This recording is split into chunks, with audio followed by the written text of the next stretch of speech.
Are you ready for good talk? And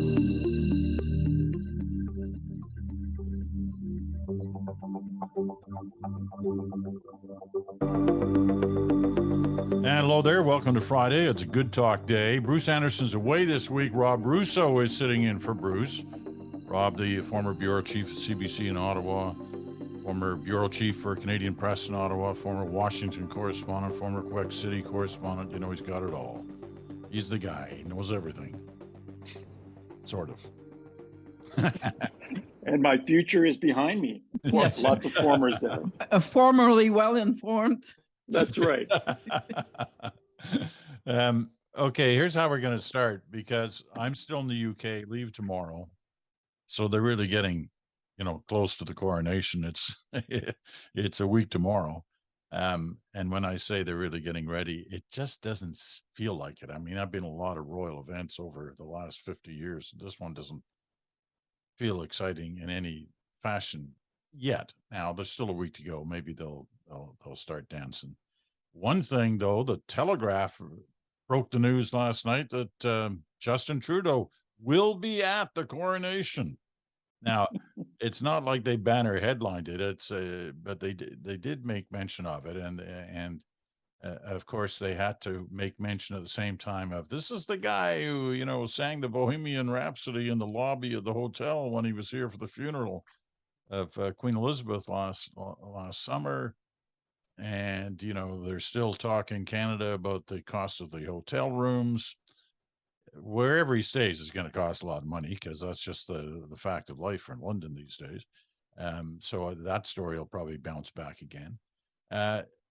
Is there any reason for us to care one way or the other whether Trudeau is at the coronation? Chantal? Well, I don't know if you care, but if you think that it's not like past royal events, I'm not going to say coronation. Were you there for the last coronation? I have to pause and okay, I figured. I was 4 or 5 at the time and living in Malaya, but we heard all about it. It was like a big deal. Okay, past coronation events. If you were in this country, you would be saying what coronation? Basically, maybe in Ottawa, where my friend is, it's different, but obviously in Montreal, it's a matter of total indifference.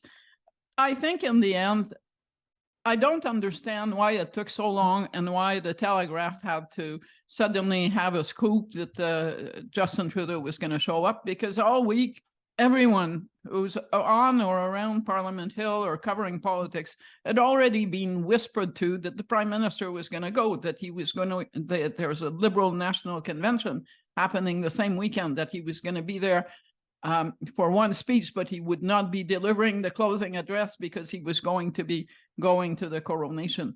So that's kind of weird, but bottom line, I think the thinking here is it's more par for the course for the Prime Minister to show up than not show up. And I don't think the Liberals want to have a debate on Canada's links to the monarchy and all of the issues that come with it. So by going, basically the message is nothing to see here. It's business as usual on the front of this discussion. Do you want to add to that, Rob?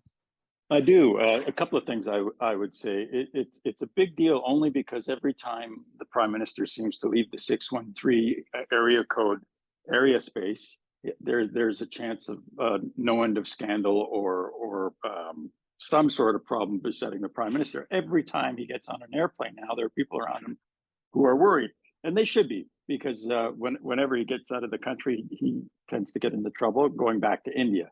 So there's that. There's always a potential for a pratfall. The other thing that's real, and I think that we need to have a discussion as a country, is our relationship to the monarchy. I think that the best way to put our reflections about what's about to happen in London is that we are, at best, slack-jawed with indifference. And at worst, I think that we are having a serious reflection as to whether or not we want to continue this relationship, even if we cannot change it. Everybody knows that we have a constitution that makes it virtually impossible for us to change our relationship with the monarchy. But we have, and this government does have some decisions it's going to have to make, and it has already, it seems, begun to make them by default. For instance, there's no love for this new monarch. There's no love for King Charles. Do we invite him to Canada? He would like to come to Canada, I'm told. He would like to have an invitation. That invitation is not exactly forthcoming in any kind of hurry. The other thing that is a tradition in Canada is we traditionally put the image of the monarch on our currency. The Mint was asked about this last week by a reporter from CTV and was told there are no plans to have the image of the monarch on our currency. And if that decision was made, it was going to be made by the government, the Liberal government, and they have not indicated that they're inclined in that direction. So we're getting a sense that we are agog with apathy. We're also reflecting about our relationship with them and slowly moving away, particularly from this monarch. What was that figure just last week or 2 weeks ago? 60% of Canadians say it's time to move away. Yeah. Yeah. But the 60% of Canadians include a very small percentage who understand how much political energy would have to go into making the necessary changes to the Constitution to arrive at that result, and how much more political energy would have to go into replacing the monarchy in our legislative system, for instance, royal assent, etc. Do we want to have a head of state, or should our head of government, i.e. the prime minister, be the de facto head of state? If we want a head of state, do we want a figure that is symbolic, like the governor general, that stands for the king or the queen, or do we want an active president? And what then happens to the parliamentary system that we are in? All those questions are part and parcel of having a discussion about doing away with the monarchy. Now, to give you a sense from where you are of how we are divorced or how we don't want this discussion, the Bloc Québécois went through the budget omnibus bill. As you know, we just had a budget.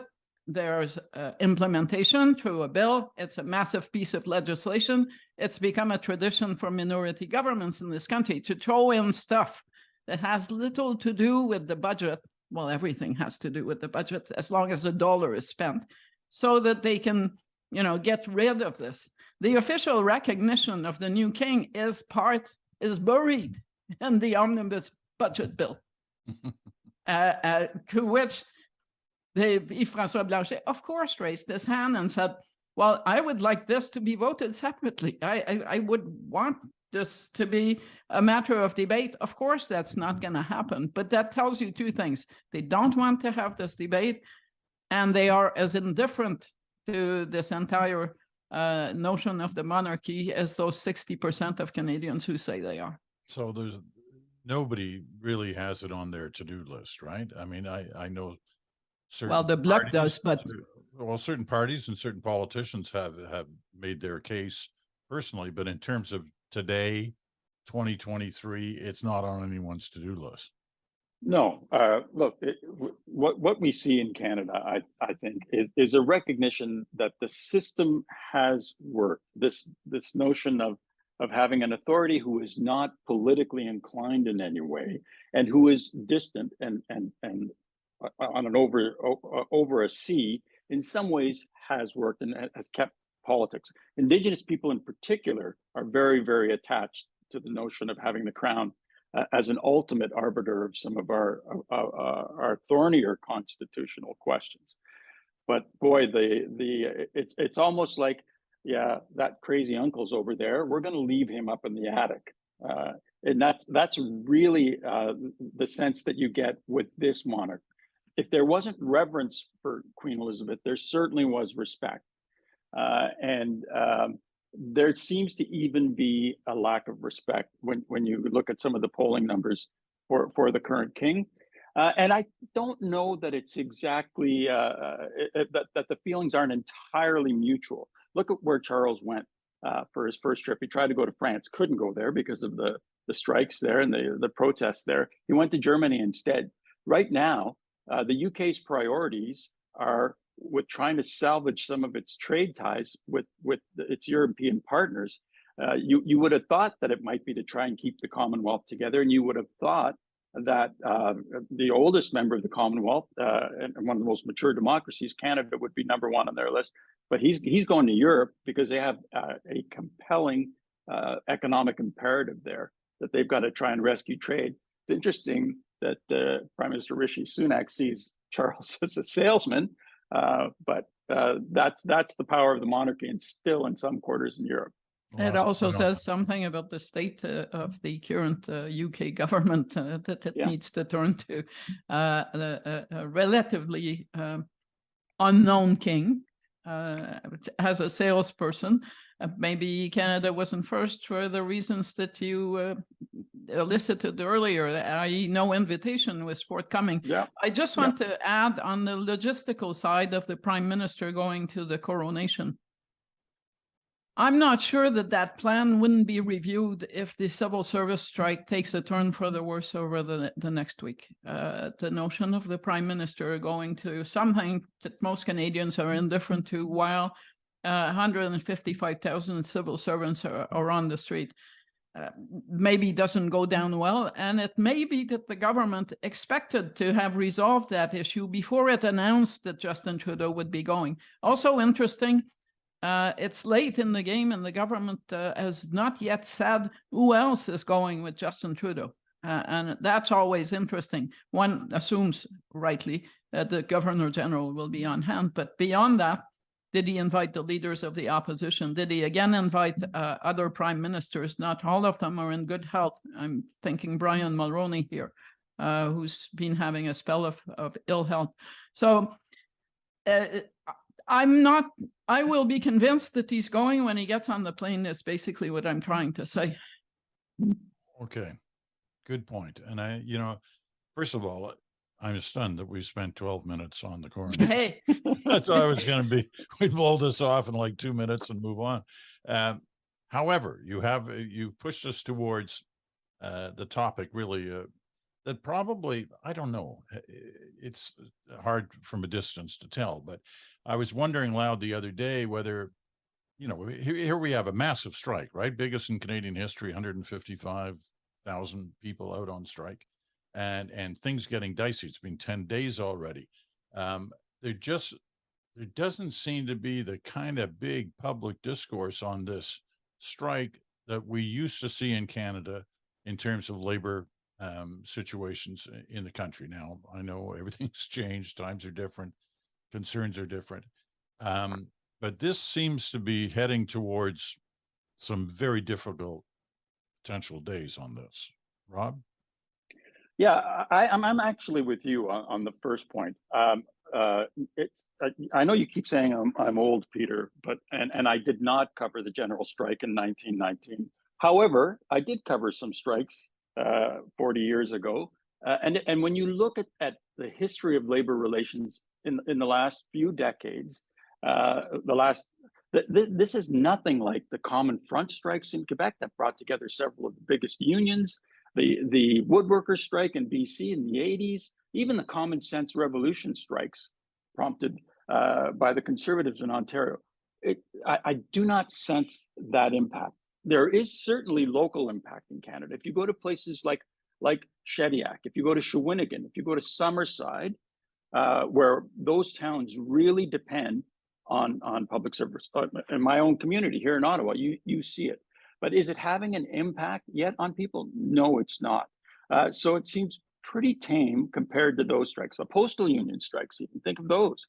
The rhetoric kind of ramped up a little bit. A labor leader called the minister, Mona Fortier, incompetent. Well, that to me is almost like they're just beginning to take their white gloves off one finger at a time. That's not exactly a bare knuckle brawl. In terms of the impact as well, there are threats to ramp it up. I haven't seen it done yet. It is having an impact in areas like immigration outside of the country, like passports, people who are traveling. But actual economic impact, we don't see it yet outside of those areas where government has a high profile.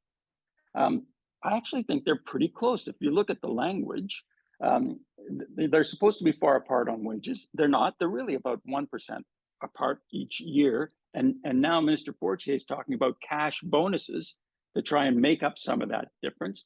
The real sticking point seems to be remote work from home. And that's an issue. Both the wages and the remote work issue are sentinel issues, and that they're going to have a cascading effect across the rest of the economy. And the government has that to worry about. But I think the most intriguing thing for us, because we're all interested in politics, is the political calculus in all of this. If you look at the way union voters cast ballots in the last election in 2021, 28% voted for the Liberals. Or no, about 33% voted for the Liberals, 28% for Conservatives, and about 24% for the NDP. So they're all scrambling for union votes. This government does not want to legislate these people back to work because it does not want to be seen as anti-labor. Pierre Poilievre is trying to win the workers' votes, not these guys necessarily. He's not interested in white-collar votes, but he is interested in the votes of the lunch bucket union voters, and he is trying to follow the map provided by Doug Ford in Ontario. Pierre Poilievre is spending a lot of time in southwestern Ontario, northern Ontario, places like that, trying to win those votes, and it appears that he is having some success. That political calculus is the one to watch as this unfolds over the next few days. Chantal. The government does not want to legislate the public servants back to work. I'm going to the political calculus that we're currently talking about, in part because when that 28% of union members that vote for the Liberals is broken down, you will find that a large part of it, a critical part of it, is white-collar unions. As to the calculus of the Conservatives, i.e., I'm not calling for back to work legislation, etc., because I want some blue collar or lunch bucket union votes. I don't think that works. I think there is a lot of there's an adversarial relationship. It's not new between the trade unions and the white collar unions, such as the Public Servants Union. And bottom line, I believe that auto workers in Southern Ontario, for instance, will give Justin Trudeau more credit for that Volkswagen plant than they will for him respecting the picket lines of public servants on Parliament Hill. And why I say that is based on an experience I had that was really interesting just in the lead up to the 2011 election. We had this financial crisis. The Conservatives, Stephen Harper, bailed out the big car manufacturers to ensure that they survived what was happening to them in the US and in Canada. And I went to the University of Windsor. Now, let's be clear, Windsor is an auto industry center, but universities are not Stephen Harper territory usually. And the NDP and the Liberals have tended to do better in the Windsor area than the Conservatives ever did. But sitting at that round table and listening to what people were saying about the Harper government, basically their message was Stephen Harper had our backs during the fiscal crisis. And it was my first big hint that Southern Ontario was going to reward Stephen Harper, even in places where normally the Conservatives don't do as well, because of this perception that he had been tending to business. Now, Premier Ford and Prime Minister Trudeau are doing exactly that together in Southern Ontario. And I think the calculus, which explains why, by the way, Pierre Poilievre and his Conservatives have not been all over the Liberals over $13 billion for Volkswagen, because they know that. And I think if I'm not saying that the calculations that the Conservatives have, that they would like the ordinary trade union, what they call average Canadians, hardworking Canadians, go describe them as you want. They want that vote, but I don't believe that they will reap it necessarily as a collateral result of the public servant strike and its eventual resolution. What should we make of the way the unions are strategizing their strike? What they're trying to do to gain attention, impact the government, slow things down. What do we make of their strategy so far? Because that they've stolen a page from the convoy and the indigenous blockades, and that now they think that the most effective way to do what they're doing is to actually blockade infrastructures. That's kind of new in the public service environment, that you would be. Yesterday, it was the border crossing at La Colle, the port of Montreal. I'm just speaking about my area, with the deliberate aim of paralyzing infrastructures. They've also been learning from the convoy and calling for Prime Minister Trudeau to intervene, to meet with them. Remember that debate during the convoy? I have found the tone of the strike to worsen more quickly than in other labor conflicts. They calling the minister incompetent just a few days in, and calling for the Prime Minister to step in right away. Sounds to me like it's early, but then I went and looked, and previous strikes by the public service were not allowed to last more than a week, and we're into day 10. Rob? Yeah, I'm not sure I agree. They are turning up at places where there is infrastructure, but they're not impeding. They might be slowing it down. They are borrowing from the convoy, certainly, in that this is how they're going to get attention. I noticed they were also in front of the Langevin block yesterday, flipping burgers. But Hot tub next. Yeah, when I see a bouncy castle, then I'll know for sure they're borrowing from those guys. But I do not see the kind of crippling impact yet on the economy. I ask economists about it as well, and you listen to what they say. We don't yet see any impact on the economy that is significant outside of those centers where government activity is a huge part of the economy. Could that change? It could, but all of those other indicators that I was talking about, how close they really are on wages, and if you look at the language of both sides on remote work, the union leader, Mr. Aylward, is saying yes, he wants remote work to be codified in collective bargaining, but at the same time he realizes that it's a manager's right to manage. It sounds to me like they're inching towards an agreement, and that's why, like, where's the mediator? There's no mediator. Nobody seems to be calling for a mediator yet. By now, we would have seen those kinds of calls if talks had really kind of stalled or broken down. The one thing, and this may explain why it is going on maybe longer than some people who were looking from the inside expected, is that the last thing Justin Trudeau wants is for people to say that he bought peace. And so both sides need it to look like a win. And a win for Justin Trudeau is not just ending the strike. If it comes at the cost of this ripple down effect on all those negotiations that are coming, you've got premiers looking at the strike thinking we're about to have those negotiations with our public servants, with nurses unions, with teachers unions. And, someone last week who's not at all involved in the strike, is not part of that union, said, I kind of am happy about this strike because whatever they get, we will ask. And I thought that goes a long way to explain why that small difference, that 1 point difference, is bigger psychologically than possibly financially.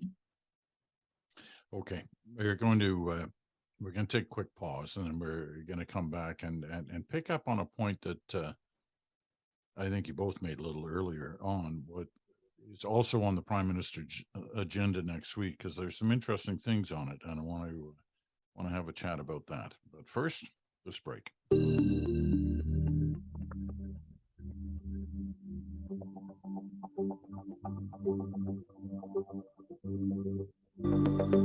And welcome back. You're listening to Good Talk, the Friday episode of The Bridge, right here on Sirius XM, channel 167, Canada Talks, or on your favorite podcast platform.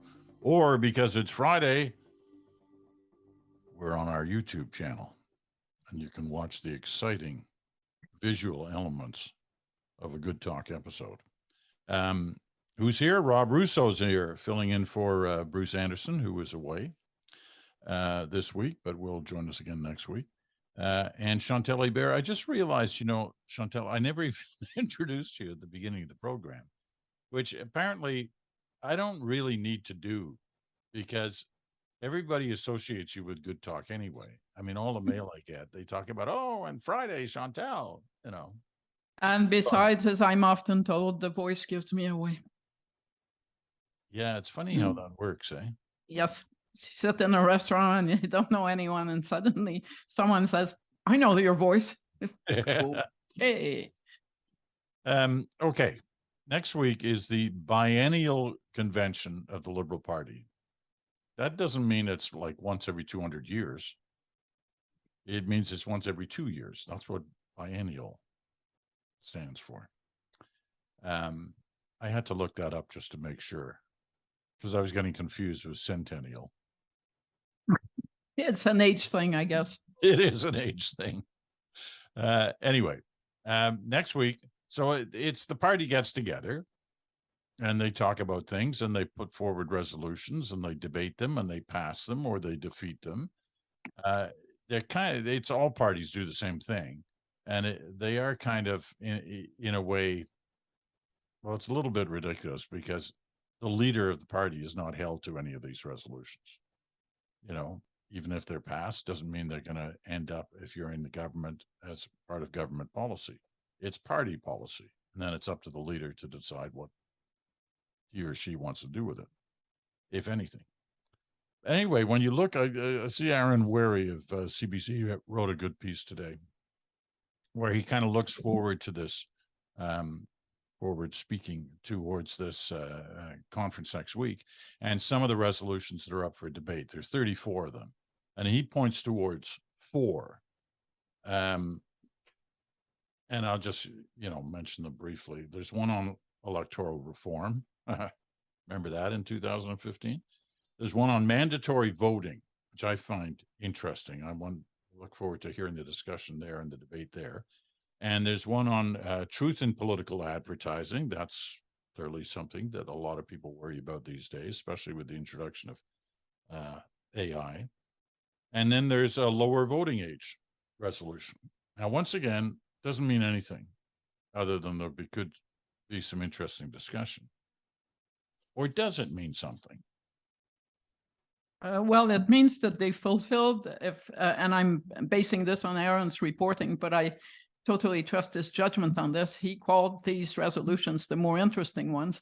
So the Liberals have already fulfilled one mission, which is try not to embarrass your party, whether it's in opposition or in government, with cumbersome resolutions that, although the leader does not have to act on, end up giving a lot of poor coverage. I'll give you an example. Suppose the Conservatives have such a convention and they pass a resolution. Well, why am I saying this? Where they defeat a resolution that says that climate and climate change is a serious issue. Think of what happens to the leader who is stuck with the majority of his members denying that climate change is serious. Oh, is it a hypothetical? No, that's exactly what happened to Aaron O'Toole in the lead up to the last election. And look how much trouble that gave him. So these resolutions, not going to embarrass Justin Trudeau. And before I get to these very interesting questions, let me make a prediction as to what journalists will actually be covering at that convention. It's called Taking the Temperature on the Leadership of the Prime Minister. Are there people who are organizing? Do they have hospitality suites? Are we hearing in the hallways that maybe Justin Trudeau has had a great run? Maybe it's time for fresh blood. That is what will be happening at the Liberal convention. And not these great debates. Of the 4 that you named, I don't think Justin Trudeau is about to call a citizens' assembly on electoral reform. It always brings it back to his broken promise. Why would he do that? Truth in political advertising, spare me, because I want to know who will be the judge of that. And I don't believe that anyone is really qualified to determine where truth is in political advertising. So I fear the cure is worse than the illness. And the other 2, mandatory voting and lower voting age, interesting debates. I would be amazed if the Liberals go in the next election promising one or the other. Boy, she's hard to make happy, yeah? Mhm. Yeah, Or but the do Liberal things like organizers are that. happy. Think about these great resolutions. To a certain extent, I think this is a really important convention for the Liberal Party, no matter who the leader is. I was talking about 10 days ago to somebody who is in the Prime Minister's entourage, and I asked them about the biggest challenge between now and the next election. And this person said it is to try to convey a sense of the future while they are bogged down governing. They're now 8 years in and they are governing and they're dealing every day with some sort of crisis. So they have to try and convey a sense of future. And elections are often about who can convey that sense of future, a little bit of optimism, as Trudeau did in 2015. And they're quite frankly having trouble with that. They did manage that in 2013 before the election that brought them their first and only majority government. And in one way that they did that was marijuana. Getting rid of legal sanctions against marijuana. That might not sound like a lot, but it did trigger something in younger voters and maybe voters of a certain vintage who might have come of age in the 60s and 70s to come out to vote. So you want people who don't normally come out to vote for you, and that was one of those issues that did that. Now, is there something on the roster in terms of those resolutions that can convey some of this, that can convey a sense of future? And the one that intrigues me, and the one that has had some field testing, is lowering the voting age to 16. I think it's very unlikely that's going to happen in Canada, particularly at the federal stage or at the federal level. But it has happened in Scotland. It has happened in Wales. It has happened in some German provinces as well, with the resulting effect of increasing voter turnout among younger voters.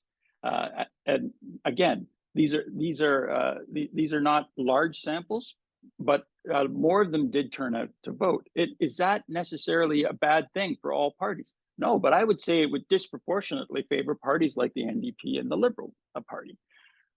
So is that something that they might want to consider? Yeah, I think that they would. And how often do people of our vintage say, the country belongs to the youth and we've kind of screwed it up in some ways? And do they not have a right to have a say in what's going on? I think there's something to that. I wouldn't be surprised if they at least studied that in a serious way coming out of the convention. What about mandatory? Studying, actually, if the government wanted to do it, it would be really easy because the Bloc Québécois and the NDP are already on side, except that the Liberals just voted against the motion that suggested lowering the age to 16. This resolution puts the line at 17. I'm not sure there is a huge difference between 16 and 17, frankly. But still, interestingly, a number of Liberals, 20, it was a free vote, did vote for that motion. So there is interest within the party and within caucus for lowering the voting age. You would have to expect the Conservatives to fight that tooth and nail. And the reason for that is, despite all those op-ed stories about how Pierre Poilievre is more attractive to young voters than Erin O'Toole, you are still looking at a significant gap between the younger cohort's attraction to the Conservatives and parties like the NDP or the Green Party, or even the Liberals and the Bloc Québécois. And in theory, you're also, if you are the party leader, having not been embarrassed, you usually thank your members by saying you will take some of the recommendations under consideration. I agree with Rob. If I had to pick one that would be easy to say, we're going to look into that, I would pick the lowering of the voting age. It will have much less vocal enemies than mandatory voting. And I'm sorry, my friend Andrew Coyne isn't here to plead for mandatory voting, but the fact is that there are many things you can say about mandatory voting. Pro, turnout would improve, but con, do you really want to pay a fine because you don't go to vote? Who's going to police it? It's kind of a playing to Pierre Poilievre's gatekeeping message. That they're going to be gatekeeping you on the way to the ballot box. And the next question is, if you're not interested at all in politics, do you really deserve to be to be using your voice to do just about anything with your vote? Isn't there some duty on the part of the voter to at least have some basic interest in what's going on before going out to make a choice that is minimally informed? Mandatory voting is the opposite of that. All right, I'm already bored at the resolution, so let me get back to the good stuff that you See, I told you. Let me get back to the good stuff you talked about at the beginning. Keeping an eye on the hotel lobbies, the hallways, who's having, suites to serve drinks to potential party delegates. Do you really think anybody's got the courage to do that right now? To take one of these early kind of outward signs that they're thinking about running for leadership? It's happening already, Peter. It's not happening in an overt way, but certainly there are lots of people buzzing around Mélanie Joly, let's say, and talking up the growth that she's had as foreign affairs minister and how well she did in the last election in the province of Quebec. Lots of people are talking up François-Philippe Champagne as well, and looking at the run that he's had in terms of bringing investment here and encouraging his efforts, let's say, to increase his profile, particularly as it brings jobs to Canada. That buzz is already out there. It's out there around it. As you said, in an overt way, and having suites for drinks and bringing people in. That's pretty overt. It doesn't even have to happen that way. Okay, what happens is people begin to group around certain candidates. People begin to talk to them. People begin to form loose associations. People begin to have Zoom meetings where they say that this particular candidate is cause for their concern. And these people are people who are organizers, effectively, who can raise money, who can sell memberships, who can do all those sorts of things. Well, in the Liberal Party, they don't sell memberships anymore, but people who can assemble muscle and sinew and put it on the bones of a campaign. We might be just seeing the bones right now, but the muscle and sinew will follow. And those kinds of discussions are already having. There's no regicide out there. That's not going to happen. But I don't know that there's anybody who is taking the Prime Minister at his word that he's absolutely going to run again. And you'd be a fool if you were a leadership candidate if you did, because you got to be ready if he changes his mind. And he has 2 years to change his mind. So those things are already happening. It doesn't have to happen in a hospitality suite. Just watch the candidates. And I call them candidates already. Just watch Anita Anand. Just watch Chrystia Freeland. Just watch the way they operate at this convention. There's a great word for it in French. Un bain de foule. They go into the crowds willingly. There are lots of MPs and cabinet ministers who don't necessarily like to do this. Like Stephen Harper was a guy who hated campaigning. For 6 weeks, every few years, he would try to show those lifelike tendencies where he pretended to connect with people. But they'll do it during this convention. It'll be interesting to see if Mark Carney's walking down any of those hallways next weekend. I tend to think, one, that Mark Carney should have run in the last election if he wanted to be a serious candidate, and two, that if the leadership opens up in some circumstances, it will be for the job of leader of the opposition, and he's not terribly interested in serving as leader of the official opposition. But if you look at the calendar, it tells you a lot about why everything that Rob said is true. And like him, we're not in the Paul Martin, Jean Chrétien era. I don't expect people to be going in the hallways, whispering in our ears that the prime minister has done his time and we should get rid of him. That's what happened with the Paul Martin coup. Why? Because none of the people that Rob named is actually considered by many liberals as likely to do immensely better than Justin Trudeau in the next election. But this is, as you pointed out, a convention that happens every 2 years. Chances are it won't happen every 2 years in this case, because 2 years would put it in the spring of 2025. At that point, we will either be on the verge of an election, or an election will already have happened, and it will be, or not, depending on the outcome, something that will morph into a leadership convention. If Justin Trudeau loses, he will probably not be staying on beyond the last election. Why do I say probably? Because what if the government is conservative, but with a 1 or 2 seat advantage on the Liberals, and how long will it last, etc.? We'll go into that some other day. But if you're one of those who believes that maybe Justin Trudeau will wake up one day and say, bah, I've had it, finally, I'm reconsidering, I don't really want to lead the party in the next election. We're really talking months here. Within reason, he would have to tell the party that before the end of this year. And then there would be a quick leadership convention because an election would be coming.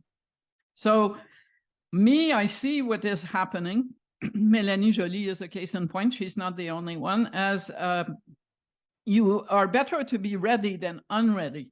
But that doesn't mean that you will be pushing the let's go button anytime soon. But if you do need to, you will have at least laid the groundwork to launch. I noticed that at first Rob did not mention Chrystia Freeland. I'm picking up a lot less organizing on her part than on the part of Mélanie Joly, for instance. Mm-hmm. Mm-hmm.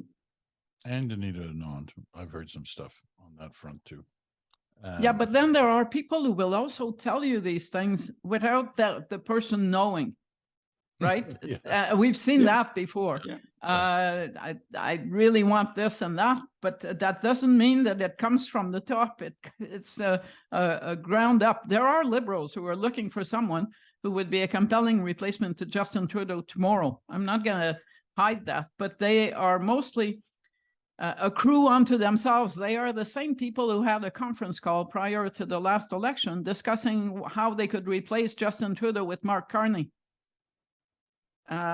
Talk is cheap, and if you're a liberal whose phone calls are not being answered and you're a veteran member of the party and you feel slighted by Justin Trudeau and his team, you're going to be going out of your way to say how great someone else would be, because that's what you do when you feel you're not in the loop enough to make yourself feel still important. Okay. I'll tell you the other thing that's interesting, Peter, is when you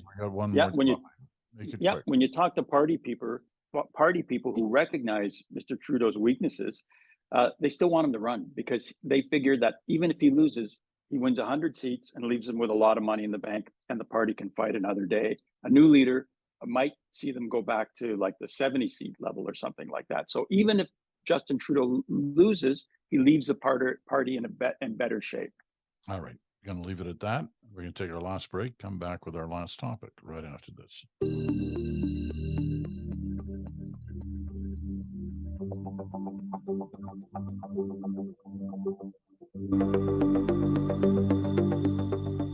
And welcome back. Final segment of Good Talk for this week. Chantal Hébert is in Montreal. Rob Russo, filling in for Bruce Anderson, is in Ottawa.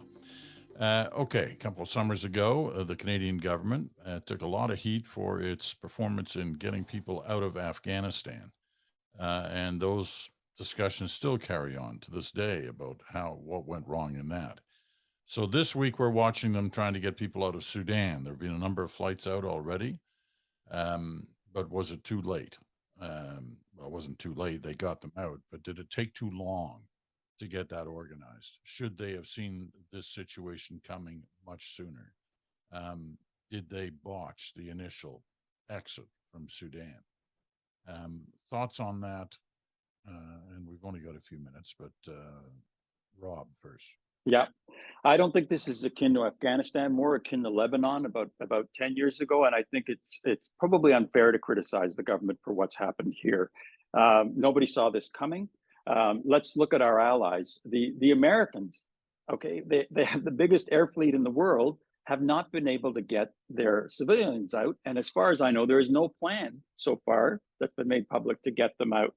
The fact that we got 2 out and there are more coming out, not so bad. I think the question that we have to ask ourselves as a country, and this question will become, I think, a louder one as more and more Canadians are foreign born. Are we prepared to do this every single time a country gets in trouble? And what is our responsibility to do this, in particular with those who hold citizenship and passports, but don't really have the intention of residing in Canada? They go back to their countries of birth and stay there, and in effect use that passport as a get out of jail card. And if so, if our responsibility is still, as the Prime Minister has said, a Canadian is a Canadian is a Canadian, do we charge them some money to get them out of there? That's happening in some of these cases now, and there are some loud complaints about that. But I think these are questions that are going to be asked more frequently as these things happen often, and as more and more Canadians are foreign born. You're right about the comparison with Lebanon, because that's exactly what happened with that situation, right? Right. In many of the cases, they were Canadians in name only. They were residing in Lebanon, had been, and had never resided in Canada, or when they did, it was for only a brief time. Chantal? Why is it different from Afghanistan? Because in Afghanistan, the people left behind were not Canadians who happened to have gone to a wedding or a funeral or some family event. They were people who had been our allies, who had worked with us throughout the years that we were there, and that we left in great danger. They were not necessarily, or for the most part, Canadian citizens, but we left them. And there were a lot more of them than there are people that we need to bring out of Sudan. I agree with Rob. It's not that there wasn't unrest in Sudan, but there has been unrest there for years. So to say you should have seen it coming because this is an unstable country is kind of a shortcut to reality that makes no sense. As for the argument about who you bring back, if you bring people back, seriously, I can't see how we walk away from a Canadian is a Canadian is a Canadian. Are we in a war situation going to be asking people, how many months were you in Canada last year? Or, hey, you weren't born in Canada, so you're not a real Canadian citizen. We're going to bring back your friend called Hébert because that person was born and bred in Canada. I can't see how you do that. You just you do what we've basically been doing. You cannot start doing a residency test on the grounds of a civil war or some natural disaster. Do you then charge them some of the costs required to get them out of this situation, particularly if they've been living in the country for 25 years? I would bet that if some government wants to do that, it will go all the way to the Supreme Court, and that government will end up being found in error, because you cannot start defining degrees of citizenship, even if you would like to. You can do it for healthcare. You've been away 6 months. That applies to everyone. But beyond that, I cannot see that any court would say there are second-tier Canadian citizens with different rights and different costs and issues like that. I think it's being done already. One family from Ottawa was airlifted to Cyprus and has been told that they're going to get a $10,000 bill to come home. Yes, but that's not because they weren't born in Canada. It's because at this point the policy is we drop you somewhere safe and you make your way back. Yeah, but that's a different proposition. Yeah, but if they apply it across the board and say, look, we'll save you, but you need to help us in terms of the cost of this. Yes. And they apply it across the board. Yes, but anything across the board is fine. But to distinguish between where people were born, to decide who gets what, sounds to me like something that cannot and should not stand up in court. The that particular example you quoted, the Cyprus evacuation, they came out on a British plane, right? Right. Were Yeah. dropped in Cyprus, and then the question became, how do they get to Canada from Cyprus? You know, perhaps that was the lesson from Lebanon. And Chantal would be right in this case, is that, you know, there was much talk about who should pay for all this stuff. And, you know, this issue about, you know, when you're a Canadian, when you're not a Canadian, nothing changed, because I guess governments looked at it and said, we can't touch this. Right. It's going to be, it'll end up in court and we're going to lose. No, so let me be clear. I'm not saying that the bill should be applied depending on residency, but if I'm dropped and I have to get back home after I've been airlifted, I'm going to be thankful that I'm going to be airlifted, and I'm going to want to get home. And if I have Air Canada tickets from Khartoum, I'm going to go back to Air Canada later and say, you got to give me a refund for these tickets. But I'm not sure it's unreasonable to get our government to give our government a bit of a helping hand for plucking us out of a life and death situation. Okay, gonna have to leave it at that. Fascinating conversations as always. Thanks, Rob, for sitting in for Bruce this week. And I know Rob will be back at different times in the year, I'm sure. And Chantal, have a great weekend as always. I should let you know that on Monday we got special guests. We like Mondays with special guests, and the Monday this week is Rick Mercer. You haven't seen much of Rick in the last couple of years, ever since he, you know, quit the Mercer Report, and 22 minutes before that. He's been off writing a book, but I've convinced him to come on the program, and I said, give us the rants that you would have given if you were still doing the rants. And so, yeah, you know, I'm sure he's going to have something to say on a few topics. Also, we kick off on Monday our week-long coverage of the coronation. Only kidding. But I have a great story, a great Charles story to tell you that I learned here in Scotland. Anyway, thanks for this, you two, and thank you for listening. I'm Peter Mansbridge. We'll talk to you again on Monday.